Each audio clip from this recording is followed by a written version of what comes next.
Good morning, everyone. Lots going on as usual. Today's Thursday, May 5th, 2025. Or no, I was going to say Cinco de Mayo. No. It's June 5th, 2025. I'm pretty sure. Did I say Wednesday? Thursday. It's Thursday. I'm sorry. I totally messed all that up. Big, beautiful, build back better. What? Hold on. What's going on here? Build back beautiful, big, beautiful bill? Huh? Do you think that there's some kind of correlation there?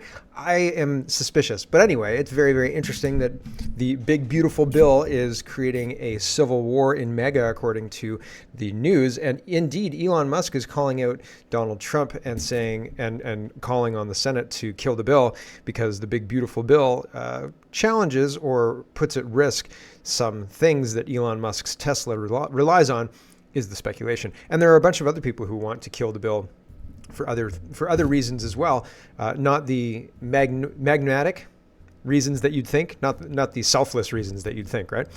So very interesting stuff happening with the big beautiful bill, and we'll talk about that later in the show. The steel industry is being crushed with 50% tariffs. We're going to listen to the mayor of Sault Ste. Marie talk about that today. Coordinated takedown of creators over brand safety. YouTube may be on the hook. The Quartering's talking about that, and I think we're in the pre-stages of a big lawsuit, but we'll see if they actually follow through. And if there's a big lawsuit, I think that YouTube is still operating at the behest of the Canadian government. And so nothing's going to change in Canada. Nobody's going to get paid out. But I think maybe in the United States, things might get maybe put on the right track. But if you're going to put things on the right track, you have to break up Google. Google's a huge monopoly. They control speech. They have their fingers in enterprise pies, but at the same time, they have their fingers in all small pies too. Like if you have a small YouTube channel, Google pays you.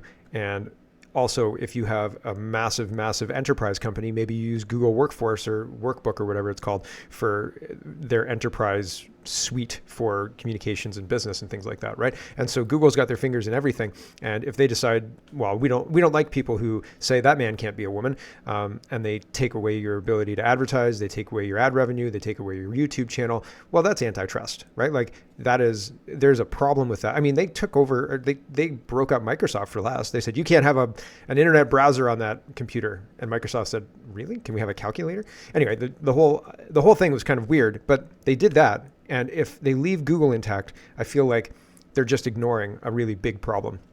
And this whole brand safety excuse, we've got a Pickering town council person, Lisa, and she ran for the PPC. She's been around and fighting for freedom for a while, and she's got proof now. And an independent Ontario watchdog on her side saying what Pickering is doing is against the law. They're breaking laws. Very interesting. We'll look at that. Interest rate is being held at 2%, 2.5%. Some people say that's good. Some people say that's bad. Some people are calling for a reduction. Other people are saying interest rates should probably be a lot higher than there. The throne speech passed with no vote. We'll talk about that on division, they say. And Russia is not invited to the 2026 Olympics. Aren't those Trump's Olympics? I didn't realize they were Winter Olympics, so I thought that was interesting. And if they're not interested or they're not invited to the 2026 Olympics, isn't it only June 5th? It's not Cinco de Mayo, that's for sure. How do we know what's going to happen? Aren't we going to be peaceful and normalize trade with Russia by 2026? Trump said that the war was going to be over yesterday. So, I mean, come on. First day in office, first thing he was going to do is end that war. He's going to call up Zelensky and read him the riot act and call up Putin and say everything's normal now. Go ahead with normal things. And that didn't happen. So how do they know now, right? How do they know now what's going to happen in a year from now? Because Trump didn't know that he wasn't going to be able to negotiate the end of the Ukraine war, did he? Maybe he did. Probably did.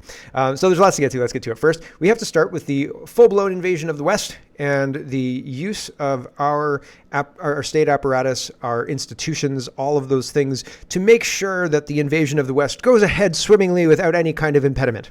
Okay, that's really what's going on here. And here's Politics UK. And they say Reform UK confirms Sarah Pochin calling for a ban on the burqa in the United Kingdom is not party policy. But in the House of Lords, she came forward and asked about a burqa ban, saying, are we going to follow the French to ban the burqa to prevent, what's happening everywhere else in Europe from happening here? And indeed, it is happening in England too, and it's happening in Canada. And John O'Looney says, in honesty, look at her. She doesn't look comfortable saying it. I don't think that these are her words, but perhaps those of the puppet masters.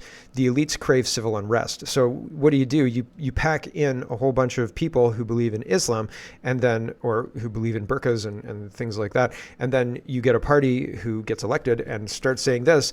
And all of a sudden you've got a natural wedge. You can use religion to wedge people. Look at the Tutsis and the Hutus and the Tutsis. Look at all that, right? You can use religion, you can use skin color, you can use anything you want to wedge people. But a natural wedge comes up like this, and bingo, bango, bongo, you've got a way to say us and them. And it seems like this is shaking the jar. Is she shaking the jar? And I mean, burqa ban, I think that if you come to a country and you're a guest in the country, then you're expected to adhere to their customs and things like that, right? You don't get to walk in and say, Merry Christmas. Here's my Christian everything and blah, blah, blah, blah, blah. You don't get to impose that on other countries. They shouldn't get to impose it here. Do I agree with the burqa ban? Probably. It's probably a good idea, right? But this is very controversial, very, very controversial. In fact, it probably lost Stephen Harper the 2015 election. Here is something about clothing bans and things like that. Also, the kids washing up on the beach, the one kid washing up on the beach that was blamed on Stephen Harper and it wasn't his fault, lost him the election. I digress. Burqa ban in the United Kingdom. Here we go. Given the Prime Minister's desire to strengthen strategic alignment with our European neighbours, will he, in the interests of public safety, follow the lead of France, Denmark, Belgium and others and ban the burqa? Yeah. Prime Minister.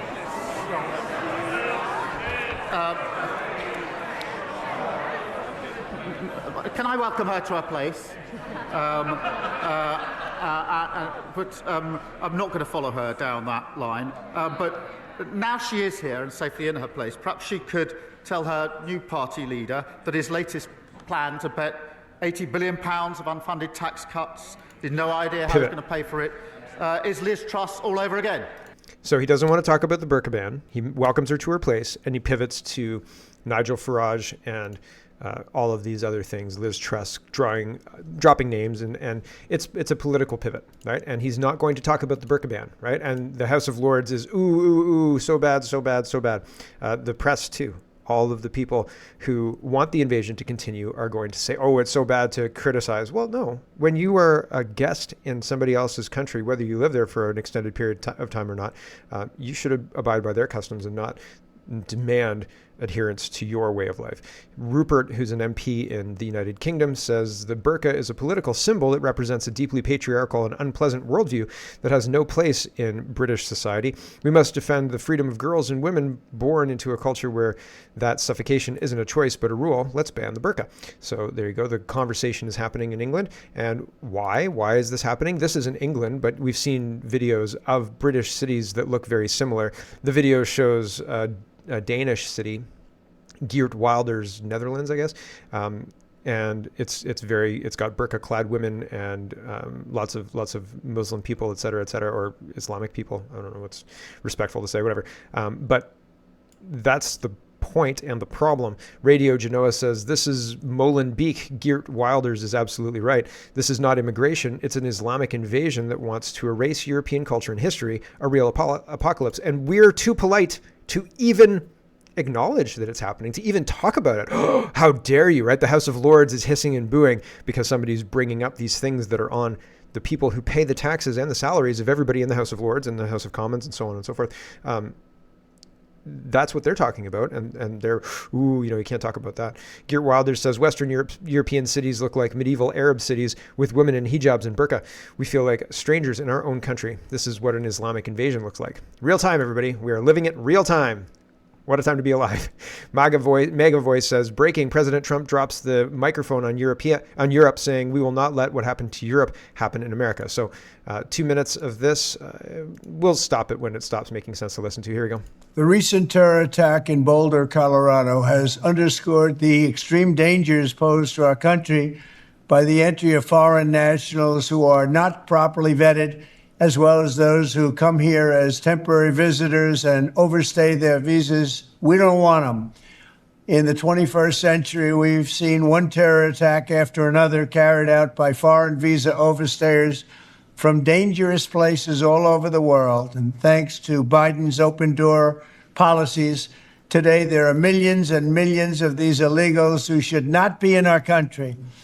In my first term, my powerful travel restrictions were one of our most successful policies, and they were a key part of preventing major foreign terror attacks on American soil.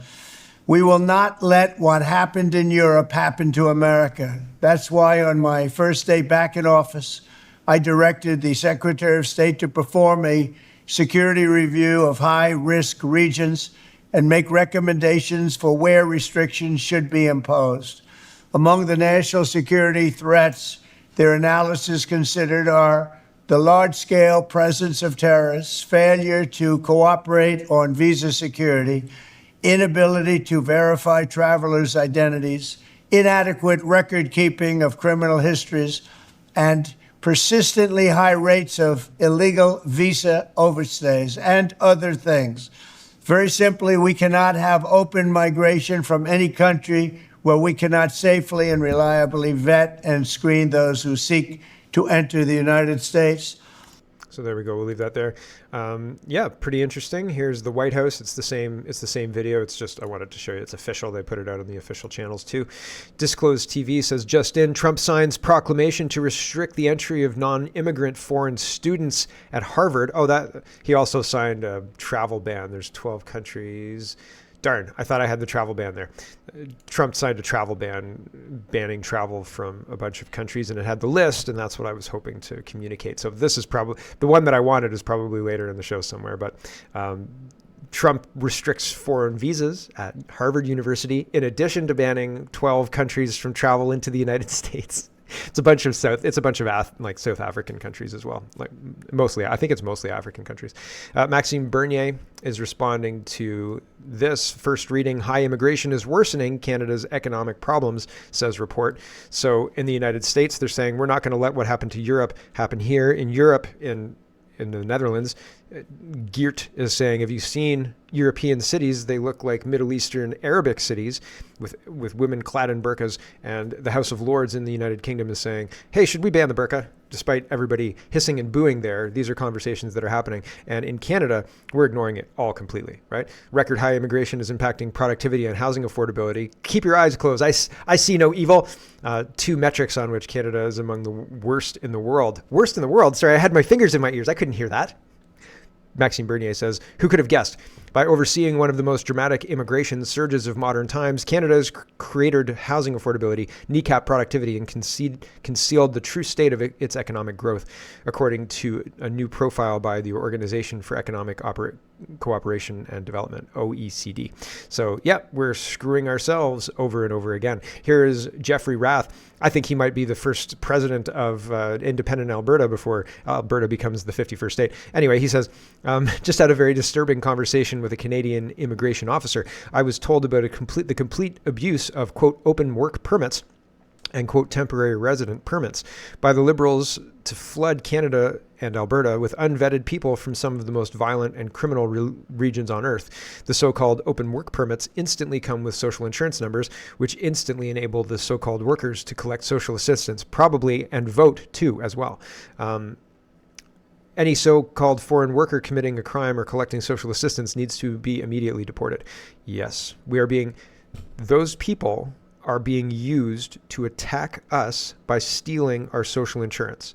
So like, if I pay taxes expecting to help other Canadians who have fallen on tough times, maybe lost their job, and they go and collect social service, then that's the agreement I made with the government, or the government made with me, and I entered into unwillingly, but I was forced into that agreement because that's the laws that I was born with. Anyway, regardless, I pay taxes, the government uses it for fellow countrymen, blah, blah, blah, blah, blah. And now they are importing. So some MPs decided, this is a whole lot of money we've got sitting here. Why don't we import people from wherever, who cares where, and have them take all this money? That's stealing from you and me. That takes our money and gives it to a foreigner because these people felt bad for that foreigner. That's not what our government is supposed to do. That's treason. Okay? It's like if you are in a business agreement and your business partner goes and does something behind your back and gives it to the competition across the way, and you're like, hey man, I thought you worked here. Don't we work together for our company, this company here, not that company over there? Oh yeah, but they were doing poorly, so I thought we'd fix their windows for them and their door and whatever. And maybe they have a higher market cap than you. You know what I mean? Like, what the heck? Or maybe they don't have a higher market cap than you, but you're prevented from being viable, or you're prevented from being profitable because you can't get ahead because you keep paying for your competition across the way. What the hell, man? And you find out it's coming from inside the house. It's your own partner doing it. Our own government's doing it. Why? What the hell? It doesn't make any sense. And so it is treason, and it won't stop unless we treat it as treason, unless we stop these people and say, you committed a crime and now you're going to go to jail. And they say, oh, but we meant well. I don't care. I don't care. You committed a crime. You stole from us. You're still stealing from us right now. So very interesting happening there. And I fully believe this. I don't doubt that this conversation happened. Now, take it with a grain of salt, because specifics like this in an anecdotal story could get things wrong. But broadly, from what I'm seeing from our government takes our tax dollars and launders it to Ukraine, Israel, Gaza, or anywhere else. So people coming here getting Canadian tax dollar payouts, very, very plausible to me. So I take it with a grain of salt, but I think probably this stuff's happening, and it's probably way worse. Like, if only we knew how bad it really is, right? So Leah says, all of our institutions have been infiltrated, and this is a humiliation ritual. This is one of the humiliation rituals. There was another one, and I don't have the video of it. I apologize. It was one of those things, but I think it was from York or maybe Peel Regional Police. Peel Regional Police had a bunch of the brass up on stage, and they had a drag queen running around. And I don't know why they had the drag queen running around. He was in a skirt, like in a dress. It was a white dress, and it was a very flowy dress, and he was making it fly up. And so it was a very, I thought it was completely inappropriate. Imagine a pretty girl doing the same thing, just running back and forth and going, oh, right? Like, what are we doing here, everybody? This is supposed to be professional. Like, are you kidding me? So just because it's a man dressed up as a woman, I don't see any difference. Why are we entertaining any of this, right? Get a stripper here if you're interested in all of that, but I don't understand why we're having cross-dressing men run around in front of police officers, and I don't understand why we're doing jazzercise on the stage for the media. Like, this is a very strange thing. This doesn't make me think my police are working for us. This makes me think that somebody somewhere, maybe in India, called somebody up and said, it'd be fun. Let's watch the GTA police humiliate themselves today. And here we go. So.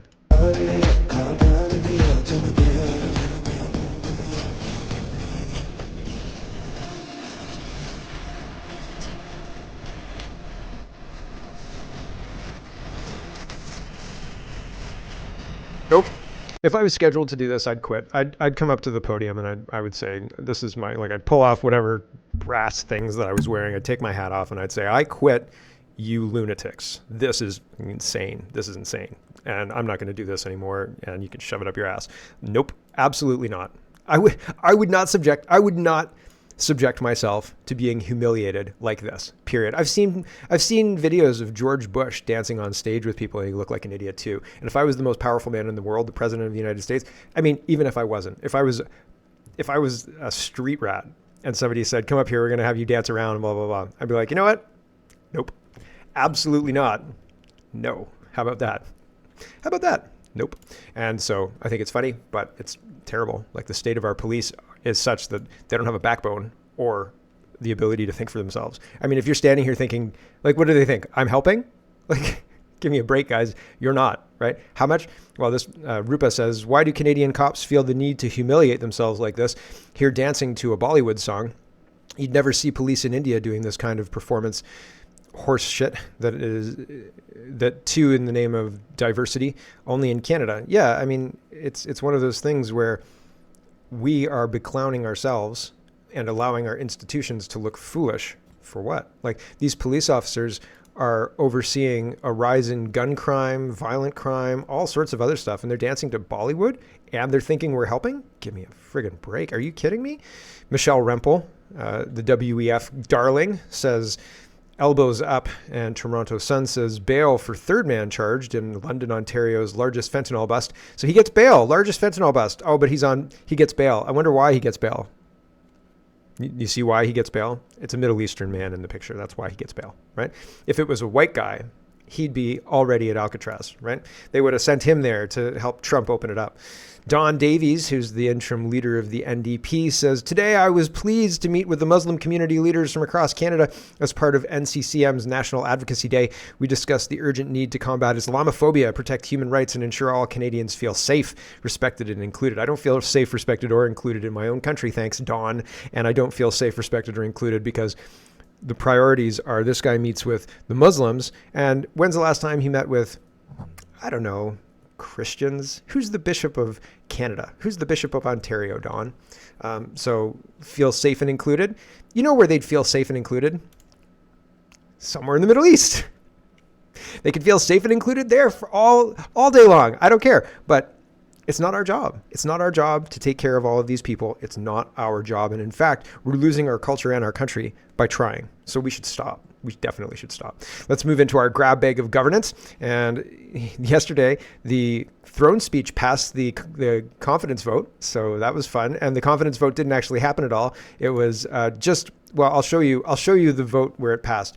In the chamber, it says the address in reply to the speech from the throne was adopted. So here is, that's Don Davies. This is out of order. Sorry. I'll fix that. Here is the House, and gov.exe says the throne's speech passed because nobody opposed it when the speaker asked. It wasn't a recorded vote. He just shouted it out and nobody objected, not even Andrew Scheer. So you can see Andrew Scheer and somebody else in the bottom corner here.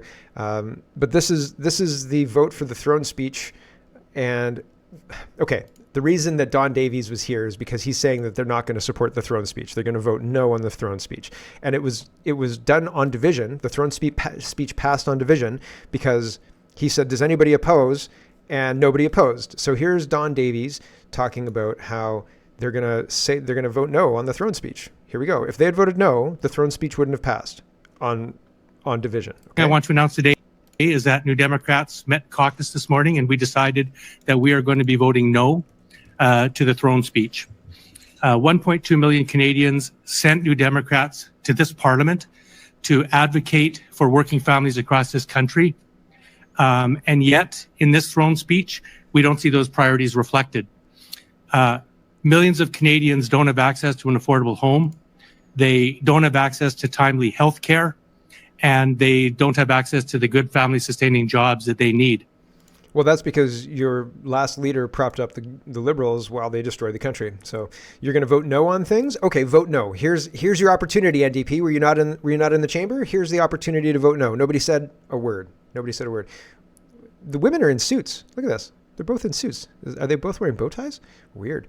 Here we go. Mr. Speaker, there have been discussions among the parties, and if you seek it, I believe you'll find unanimous consent for the following motion.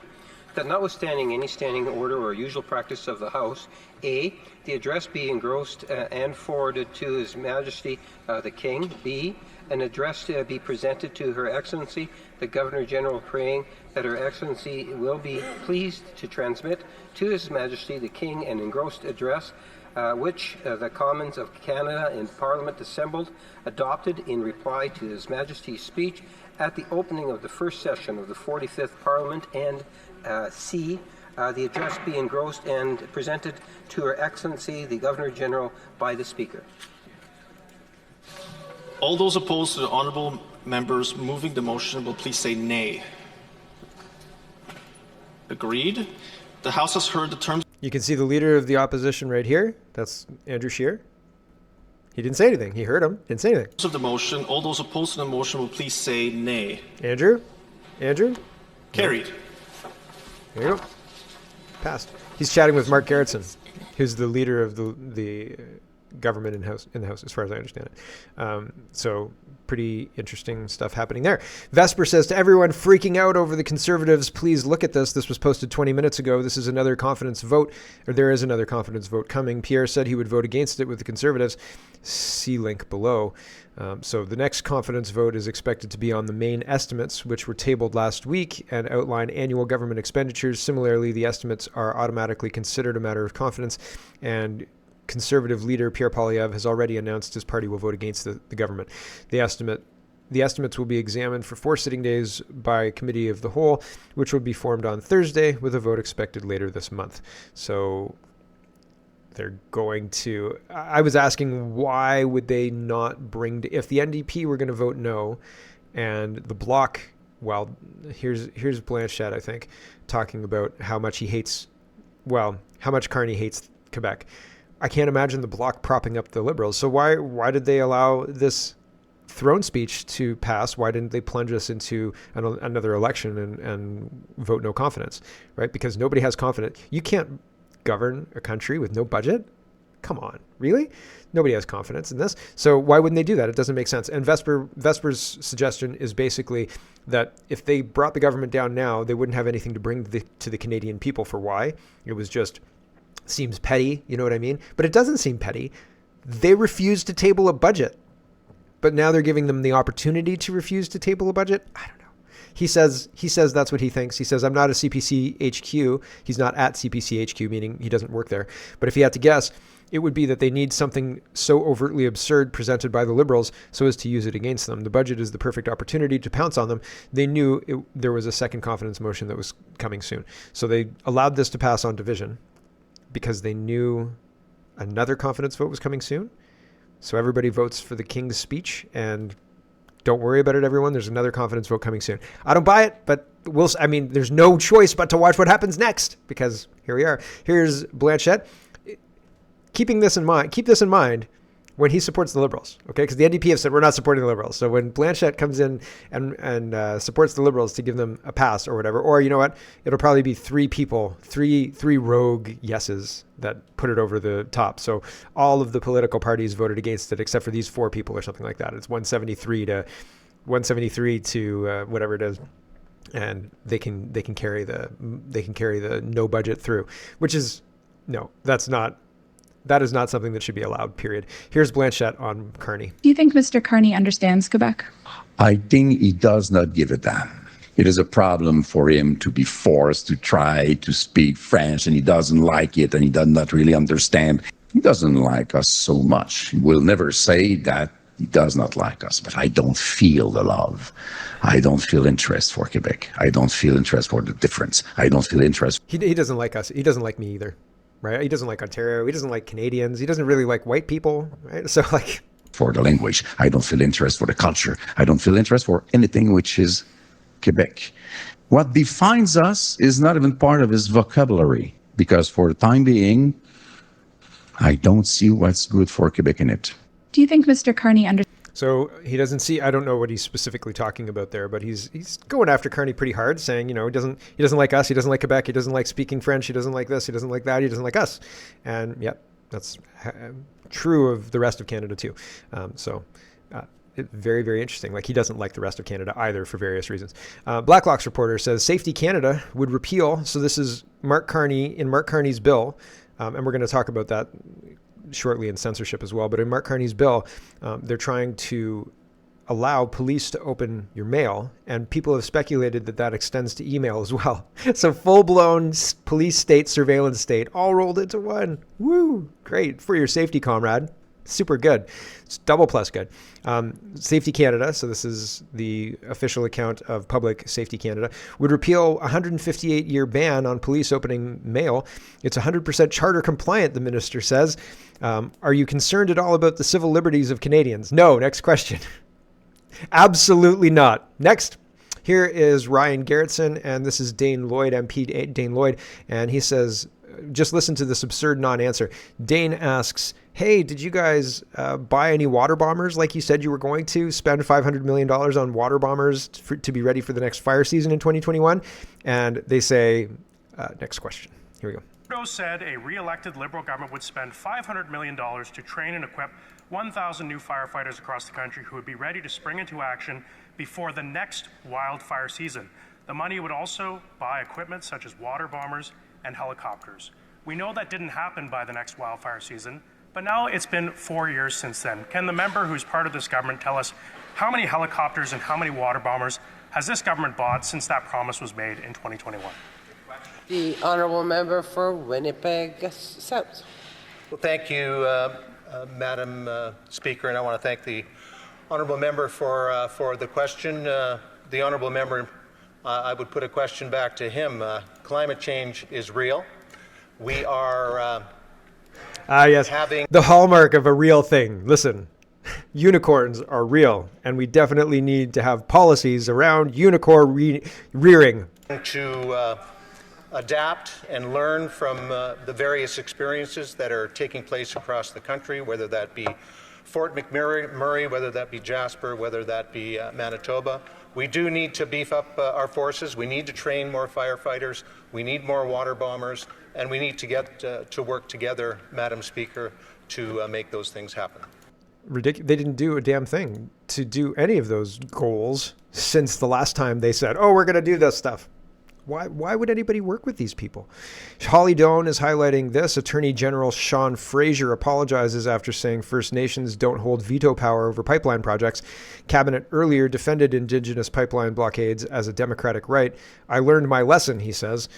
Josh says Fraser has apologized to the Assembly of First Nations for saying they don't have a veto over resource projects. Legally, they don't. So is the Liberal policy now that First Nations get a veto? Which First Nations? Over what land?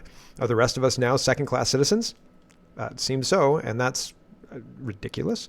So Lisa Robinson is talking about this. This is absolutely crazy. So the beginning of this video lays out that the Privacy Commissioner has gone over the evidence and agrees with Lisa that the Pickering Council broke the law. They used taxpayer dollars, created an erroneous video. They used the video to say there's a clear and present danger of alt-right something or other. And they used the video to strip Lisa of her budget to be able to use it to hold town halls and things like that. And it was a political hit job. And so I don't know if anything's going to happen, but it's quite an interesting story. It's 11 minutes. And the whole thing is absolutely jaw-dropping. She kind of summarizes it here, which is why I've got it here. But there's so many crazy things in this video. Like, yeah, there are so many crazy. There are text messages. I don't want to move it from where I've got it here, but they're like earlier. Maybe at the end I'll show you.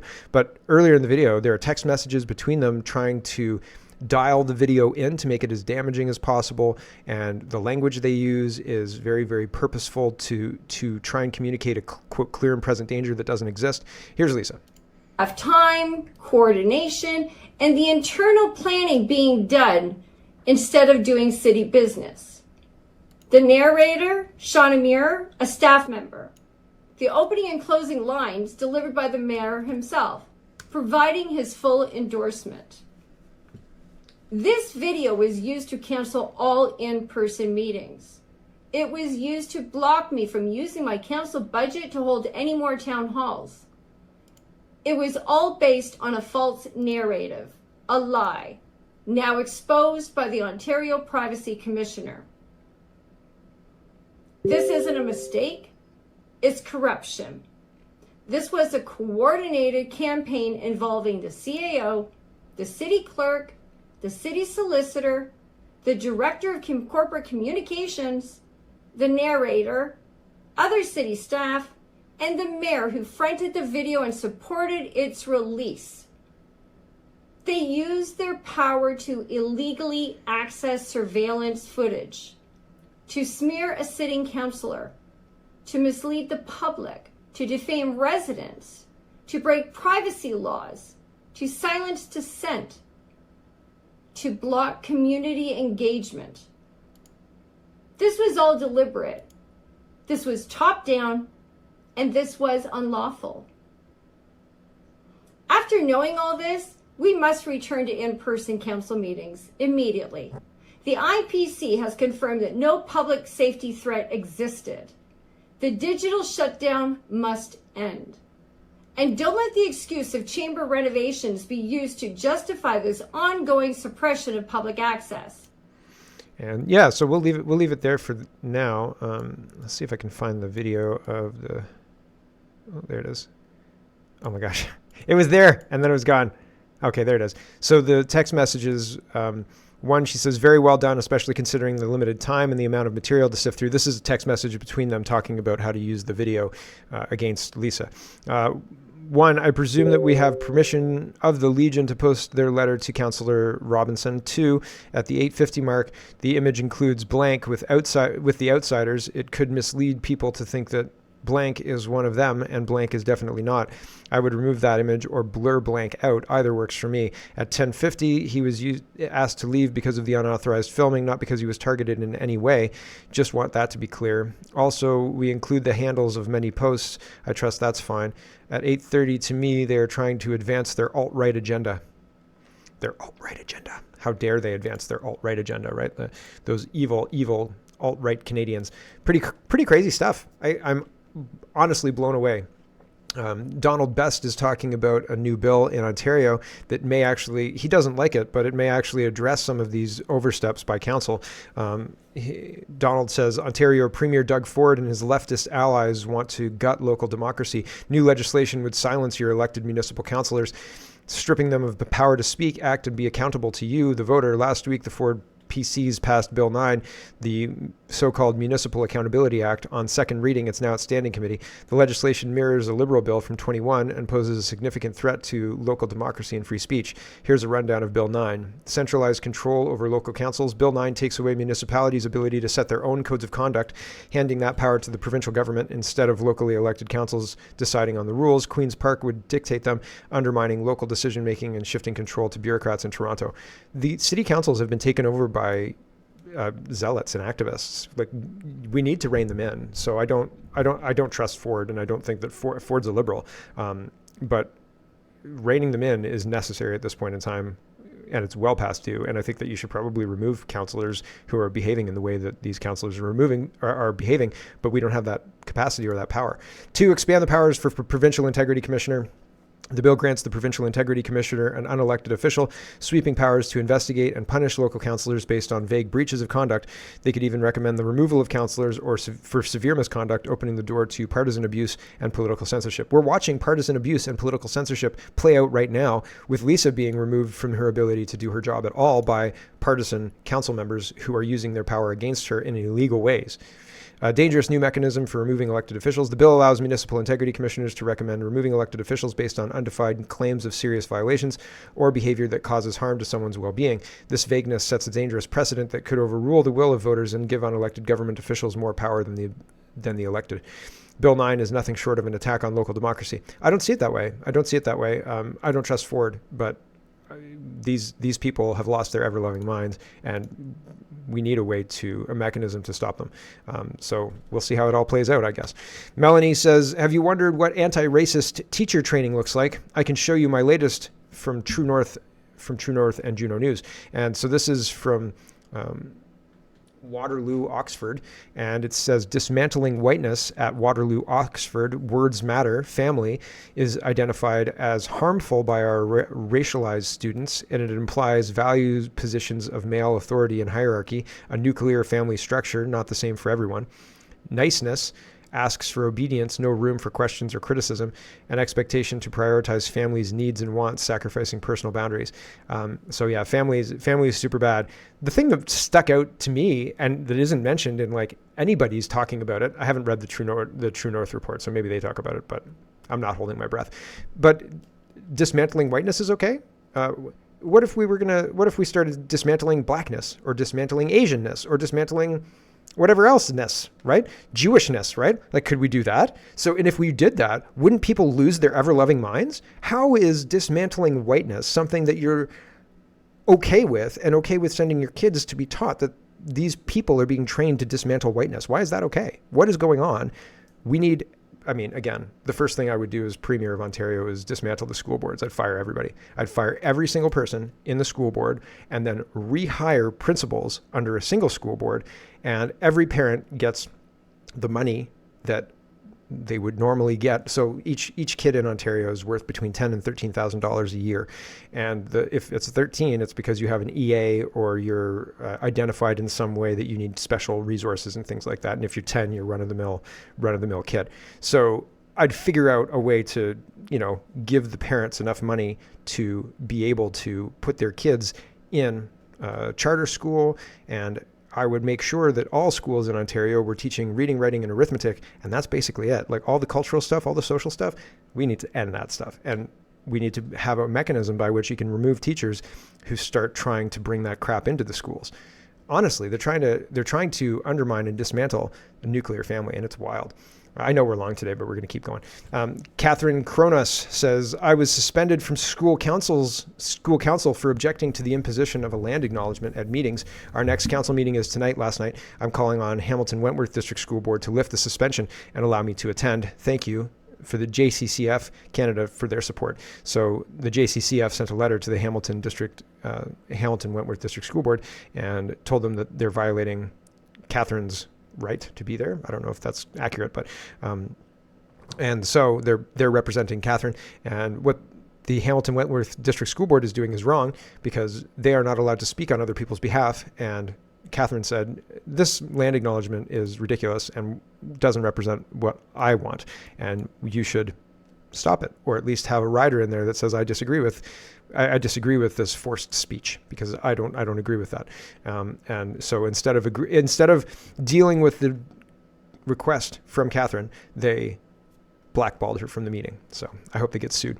Maxime Bernier says the PPC supports elected parent Katherine Kronos, who is unfairly suspended from Hamilton Wentworth District School Council for objecting to land acknowledgements. And so, hey, Pierre Poilievre, where you at, bud? No, he's not going to speak out on that. No, he's not. Censorship, and then I'll kill the stream. We just have to talk about this stuff because it's really, really important. And I mean, I know it's at the end of the 40-minute show that is actually an hour and 10-minute long show today, at least. But it's important to talk about this stuff. Western Standard says feds take third swing at the censorship bill. And so that's Bill C-63. They're trying to backdoor it through the Senate. And, I didn't realize that was on. They're trying to backdoor it through the Senate. And through backdooring it to the Senate, they're, trying to make it seem like Carney's not all that interested. But Carney is directly trying to access our online footprint. And here's Michael Geist to tell us about that. He says, what policy rationale is government using to justify warrantless access to information about subscribers and inspection of ISP systems for interception capabilities in Bill C-2, according to Department Brief, combating organized crime and fentanyl? So they want to be able to look at all of your stuff with the excuse of saying we're fighting drugs and crime. They're not. Table Salt says, well, looky, Mark Carney wants your X profile information, snuck it in a border protection bill. Okay, so the bill will allow a justice or judge to authorize in a warrant a peace officer or a public officer to obtain tracking data or transmission data that relates to anything that is similar to a thing in relation to which data is authorized to be obtained under the warrant, and that is unknown at the time the warrant is issued. And it will also allow a justice or judge to authorize a peace officer or public officer to make a request to a foreign entity that provides telecommunication services to the public to produce transmission data or subscriber information that is in its possession or control. So if they say, we want to have Mark's Canada Poly account, then X will have to give them all of that, and that'll be above board, legal, totally fine. This is the law of the land. There you go. This was passed the other day to protect Canadians. There you go. They want you to do this, Elon Musk. And that's that. Redneck says, so this is censorship. What they're trying to do is pack the bill full of crap and then pass it by saying, like, it's the Patriot Act, or, this We Love Everybody in Canada Act, or the Super Good Nice Guy Act, or whatever it is. They name it all sorts of good things in order to pass crap because they know that people don't look past the headline. The Protecting You From Yourself Act, right? Like, it's ridiculous. Rednecks Albert Rednokius, whatever, says, you know who censors free speech? Iran, Iraq, Saudi Arabia, Syria. So why is Canada? Extrapolate, guys. Communist. We're communist right now. Chief Trumpster says we're cooked. Planeteer says certain kinds of evil can only be fought with force. Planeteer stands with Israel. Oh. I'm shocked. I'm shocked. This is me being shocked. Here's the Quartering talking about this whole adpocalypse YouTube censorship thing. It's 12 minutes long. It's too long for this podcast today, but he's saying massive lawsuit goes forward revealing woke censorship network against X and YouTube and collusion. So we'll see. I haven't watched this whole video yet, so I don't know what the details of this lawsuit are. If there's a big lawsuit in Canada, I will definitely join it. Class action is the word I was looking for. If there's a class action lawsuit in Canada, I'll certainly join it. But at this point in time, I think the YouTube and X are both behaving at the behest of the Canadian government. I'm not holding my breath that anything is going to change at all. The other thing is, you know how TV sucks right now? We're not going to fix that. Nobody's going to be making TV that's better. Well, I mean, some people are going to be making TV that's better. There's some good shows out there that are less woke than others, I guess, but wokeness isn't a lot of the shows. But now AI is going to be making old shows brand new again, brand new episodes of Who's the Boss, Friends. What was the other one?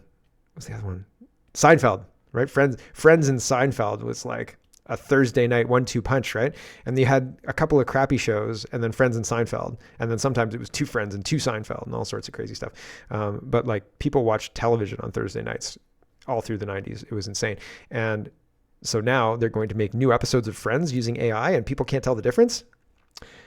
What could possibly be done with that? Well, you can set culture. Like look at Rachel's hair. You know what I mean? The Rachel haircut became a thing, right? You can shame people who act in certain ways, like Joey, right? Like if Joey becomes a mega guy, right? Like all of a sudden, all the friends are no longer friends with Joey. Oh, sad Joey. And then he sees the light and takes off the red hat, and everybody's happy again. Yay, Joey! So it's very influential. What could they do with that? Oh my gosh, they could give you exactly what you want. They could give you new episodes of Star Trek, Deep Space Nine. They could make the Dominion War go forever, right? Like it's one of those things. You could just get lost in it. You could have Harry Potter themed episodes, right? Like give me all of the fill-in that we missed in the Harry Potter movies with the original cast. That's what I want. And then there you go. New Harry Potter HBO series with all of the fill-in done with AI, right? What could they do with that? They could influence the crap out of you. Here's just what's going on. Behind closed doors, execs have seen AI content so lifelike, they're now considering using it to extend old sitcoms. Not reboots, not remakes. We're talking new official episodes made entirely by machines. One exec told me that the next generative AI is so lifelike, the studio executives were, quote, scared of how they could no longer tell the difference between reality and an artificial creation. One company, Fable Studios, just launched Showrunner, an AI platform that lets users create entire TV episodes from a single sentence. Voice animation, dialogue, all auto-generated. That's all according to a report in VentureBeat. And with Hollywood under pressure to cut costs, some studios are now exploring whether to license old IP to AI firms to generate spin-offs, especially outsourcing nostalgia. But there's a legal gray area. The U.S. Copyright Office made it clear in February that AI-generated work isn't protected unless a human makes meaningful creative contributions. But as the tech gets better, the question isn't whether AI can bring back your favorite shows. It's whether you'll still recognize and watch them if you can't tell the difference. My first question is, like, what does that mean? What is the benchmark for meaningful creation? Well, I can tell you right now that on YouTube, it's a very gray area, and Warner Brothers has made me angry. No, see, like, they're like, we're going to get AI to redo these, and they're going to bring back the Andy Griffith Show, and it's going to be that wolf in there. Like, Ridiculous. Andy Griffith, though, I could see that. Somebody in the chat on Twitch, we were talking about endless Golden Girls. So yeah, it kind of does feel endless now. Okay, I got to say goodbye to the stream, everybody. We're gonna carry on. 48 minutes. Oh my gosh, we still have a huge rest of the show. It's ridiculous how much show is left. So thanks for watching on the stream, everybody, and we'll catch you tomorrow. Hello everyone, thanks very much for watching. This is just a short version of a longer show. If you'd like to get the whole show, you can go over to CanadaPoly.com and sign up for a subscription. Just look in the drop-down tab for Shop and Donate and look for subscriptions, and you'll get immediate access to the full show. Love to see you. Thanks for watching, everybody. Have a wonderful, wonderful